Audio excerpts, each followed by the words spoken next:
GD గోయంక్ యూనివర్సిటీలో men కి separate గా హాస్టల్స్ ఉన్నాయి. ఐ మీన్ బాయ్స్ కి సెపరేట్ గా హాస్టల్స్ ఉన్నాయి. అలాగే గర్ల్స్ కి కూడా సెపరేట్ గా హాస్టల్స్ ఉన్నాయి. సో ఇందులో ఎంత బెడ్ షేరింగ్ ఉన్నాయి, ఏంటి రూమ్ ఎలా ఉంది, ఎంత కంఫర్టబుల్ గా ఉంది అనేది ఇప్పుడు మనం చూసేద్దాం రండి. చూసారు కదా, బంక్ బెడ్స్ ఇలా ఉంటాయి. ఇందులో సింగిల్ బెడ్ ఉన్న విడిగా ఉన్నాయి, 2 బెడ్ ఉన్నాయి, 3 బెడ్ ఉన్నాయి, 4 బెడ్ ఉన్నాయి. డిపెండ్స్ వాళ్ళ ఫినాన్షియల్ కెపాసిటీ నుంచి డిపెండ్ అయ్యి ఇలా బెడ్స్ వాళ్ళు అరేంజ్ చేయడం జరుగుతుంది అనమాట. హాస్టల్ రూమ్ అండ్ బెడ్స్ చూసాం కదా, ఇది ఈ రూమ్ కి సంబంధించి వీళ్ళ స్టడీ రూమ్ అన్నమాట. అంటే పిల్లలు చదువుకోవడానికి ప్రాపర్ ఎన్విరాన్మెంట్ అనేది వీళ్ళు చాలా చక్కగా క్రియేట్ చేయడం జరిగింది. ఇప్పుడు మన స్పోర్ట్స్ కాంప్లెక్స్ లో ఉన్నాం.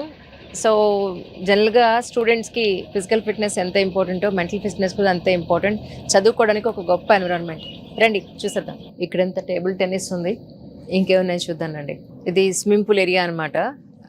పెద్దవాళ్ళకి కొంచెం డెప్త్ ఉన్న స్విమ్మింగ్ పూల్ ఇక్కడ, చిన్న పిల్లలకి అక్కడ ఉంది. అండ్ మోర్ ఓవర్ ఏంటంటే పర్ఫెక్ట్ కాంపిటీషన్స్కి తగ్గట్టుగా ఇంత పర్ఫెక్ట్గా వీళ్ళు కట్టడం జరిగిందనమాట.